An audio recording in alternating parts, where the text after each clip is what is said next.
20 on the heading switch. Good day. Screaming engines, mind-numbing speeds of over 1,500 miles an hour. This was Lieutenant Colonel Rob Waldo Waldman's daily ride.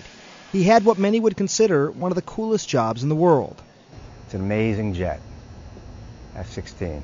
But an innocent diving trip would change everything. 3 years into my 11-year flying career, I almost died in a scuba diving accident in the Caribbean. 30 feet underwater, Rob's scuba mask broke.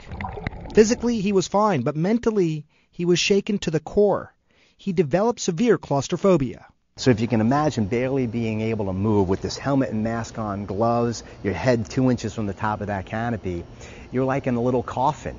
Enough for a guy with claustrophobia to really feel panicky. For every single mission I flew, I had to deal with this fear of having a panic attack. But a panic attack, while going Mach 2, can be devastating.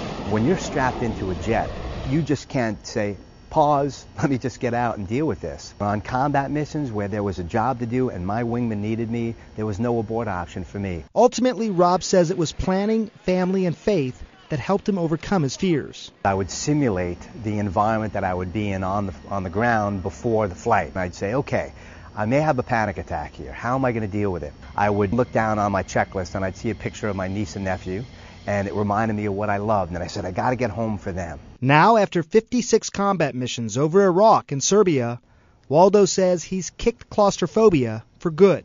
I think about all the challenge and the personal growth that I had because I took a risk to fly that plane. I didn't want to look back on my life and say, if I only had the courage to take action, I could have flown the coolest jet in the world, which in my opinion is a Lockheed Martin F-16. And today, Rob and his ultimate wingman, twin brother Dave, have taken the concept of relying on a wingman mainstream with a best-selling book and a speaker series on achieving success in business and in life.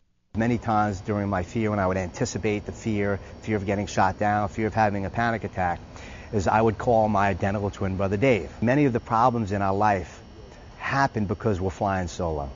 To have the courage to call out for help, to find that wingman who can give you the perspective and to lift you up when your wings are clipped is the key to success in life.